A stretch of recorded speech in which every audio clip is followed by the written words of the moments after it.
Welcome Day of Challenge, and I'm here to talk to you about calibrating your nurturing. And this is a topic that we don't normally talk about. What comes to mind when you think of nurturing?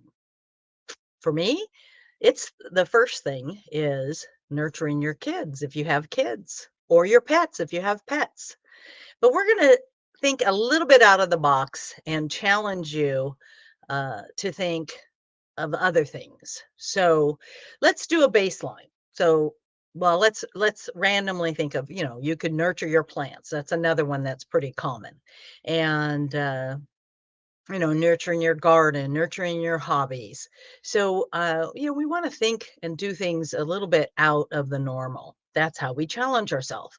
So let's start with some baseline information. So the definition of nurturing is the activity of caring for and protecting someone or something while they are growing or developing. So that's a pretty generic definition. I want to take some time and delve a little deeper about how you care for something. So you give it attention or thought. You give to something that you are doing so that you will do it well or avoid mistakes or damage. So that's kind of a definition of care. And then protect, to make sure that something is not harmed, injured, or damaged. So we all love to protect our animals and our plants and our kids. So we want to grow is to develop and improve particular qualities or skills. So what I'd like you to do is take a second, and just hopefully you have a piece of paper because you're here to get challenged. And I want you to think out of the box. What are some of the things? Let's go a little deeper than just say your kids or just your. So let's look at life. So, how and what do you nurture in your environment? So, this again could be your plants, could be your garden, could be your hobby.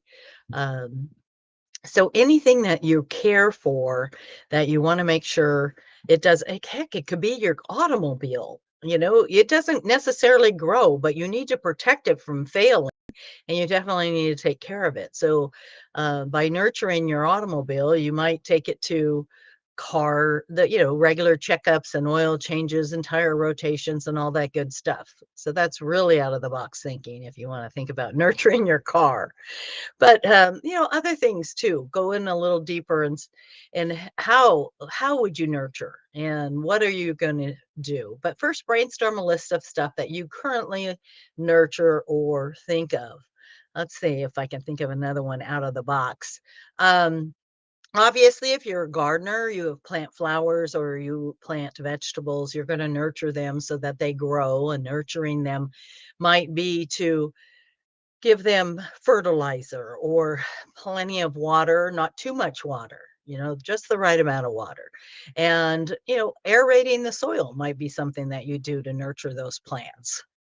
So the the thing I want to really focus on today, though, that we tend to always forget is ourself. So how do you nurture yourself? Do you even think of nurturing yourself? Most people always think about taking care of others. So, if you're a mom, you're obviously going to nurture the kids to death, and they're always going to be your priority. If you're a mom and you're working and you care about your career, then yes, you're going to also nurture your business and you're going to nurture your career. And so you want to be able to, and then my husband always says, I'm always last in the food chain. And so, yes, then comes the husband taking care of the spouse and being able to nurture that relationship, which, frankly, by the third on the food chain gets a little less attention. You might find that nurturing your home to make it the environment that you want to raise your kids in, or you want to enjoy yourself and relax in. So keeping the furniture nice and keeping the house clean, that's all part of nurturing your environment. Um, I think the key thing, though, I wanted to talk about today was taking time to nurture yourself. So let's think about How do you care about yourself? What are you doing that you do just for yourself? I mean, do you take time out in the day for yourself? Do you enjoy cooking and making delicious, healthy meals for yourself? Do you enjoy going for walks or exercise? Or I just spent the weekend kayaking in a very serene lake, and it was very enjoyable, very relaxing. And, it took maybe 45 minutes to cruise around this small mountain lake. And that was very nurturing to me. So I want you to take a moment, get your paper out, and start listing what do you do currently to nurture yourself? It could be taking that 15 minutes, 20 minutes to read a book, a magazine, or I hate to say catch up on the news because that's kind of depressing. Something that you find rejuvenates you or relaxes you and allows you to rejuvenate. And then I want you to take uh, a moment to think about what else you could do. What did you do in the past that you always enjoyed doing? I'm always a reader. So if I haven't read a novel in a while, I kind of say, "Wow, man, I haven't, I need a fiction novel to get it to escape, get away from the streaming on TV and actually picture it in my head and try to figure out what's going on in the book." So what haven't you done in a while? Did you used to do a sport or like golf or hike and you haven't done it in a while, but you found it very nurturing and very enjoyable? So make a list of those things, the things that you used to do that you'd like to do again. Okay. Now, this is the challenge. The challenge is think out of the box. What have you always wanted to do or thought would be interesting or fun to try? And let's make a list of those. And, we're not looking for the typical, okay, we always think of nurturing ourselves by going to a spa day and getting our nails done or, you know, going out for beers. I'm trying to think, what do guys do? And so you really need to think about what's new out there. What's new and I want to try pickleball, but my husband says I'm a dead hard tennis player. You're not getting me on a pickleball course. And I just think it's such a craze. Why not try it? But what else comes to mind for you that you have, seen recently or in the past that you said, "Oh, that looks like it would be fun or relaxing or enjoyable?" And now I want you to take a moment to think about environments that you find relaxing or rewarding. And I'm a water person. So if I can be by water, I love listening to water, whether it's the waves crashing on the shore or the stream going down over the rocks and gurgling and burgling. I love it. We have a stream in the backyard, and when it rains a lot, it really gets going. And it's just, I'm always looking because it changes direction. It's amazing how powerful water is. But I'm always looking for the little waterfalls that make that wonderful noise. And I find it very soothing to be around water, as long as it's not crashing too hard. So, I was lucky to be in the mountains this weekend, and though I'm not really happy about thunderstorms in the mountains right now with lightning strikes, but it was great to have the rain and the pitter patter on the roof. Um, got a little scary as the thunder was getting pretty loud, so that meant strike lightning was, nearby. But it's just amazing what it can do for you as far as if you take a moment just to listen to it and relax and take some nice cleansing breaths. So, also another thought is if you're thinking about what do you do for others that you wish somebody would do for you? So I we travel a lot, and we always book the condos, which means I cook. So, my husband actually is a great cook, taught me a lot about spices and such. But, just over the years, it's just we've gotten into the routine that, if I want to eat at a decent hour, I need to cook. Otherwise, we'll be eating late at night. Um, but, just that luxury of going out and having a nice meal in a nice environment, um, and what that does for me, it gives me a night off from cooking. I do love to cook though, so I don't mind doing it most of the time. I find that I have all these cutting utensils for cooking, the choppers and whatever auto electric things, and I still like to get the knife out and cut up my vegetables. I find it very meditative and very relaxing. Uh, I just enjoy it. It's not a burden at all. And actually my husband enjoys cutting up vegetables too. So we kind of fight over that.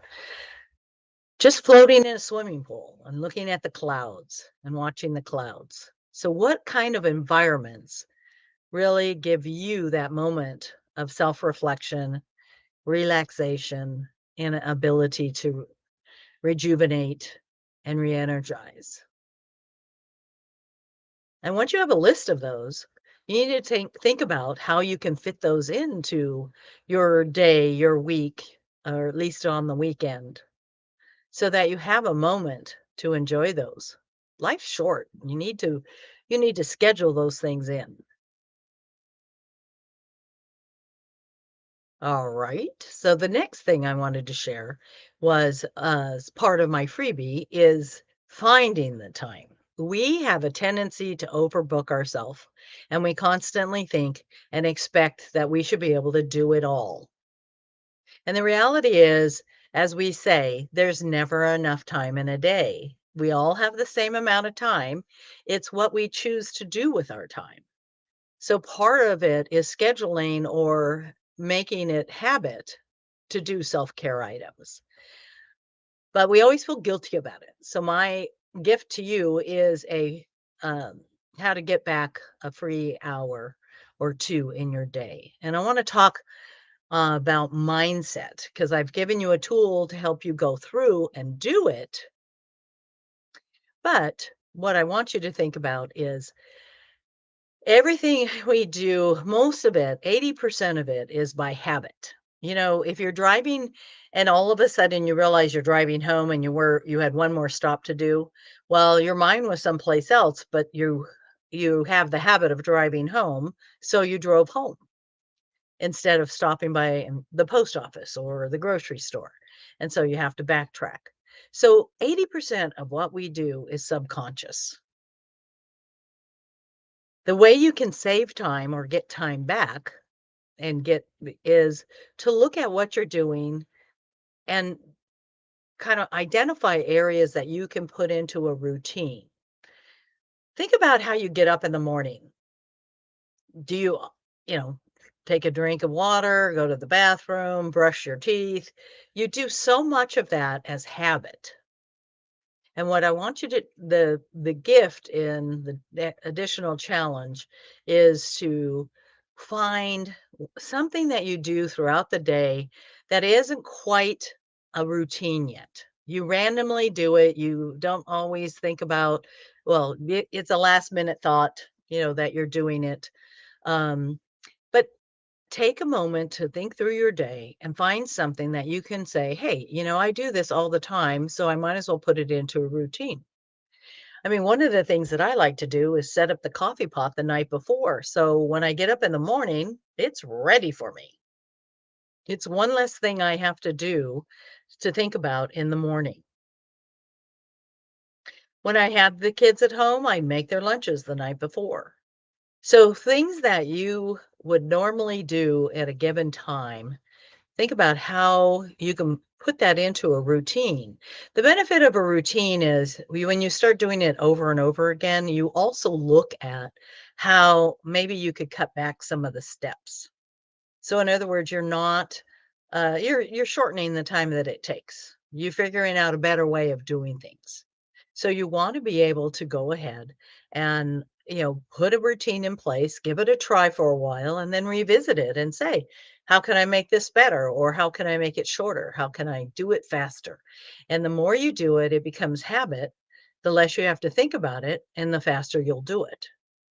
So that's kind of the concept of the tool that I gave you, the 5 steps to getting 1 or 2 hours of guilt-free time. Now, when you get that time back, it's not to do more work.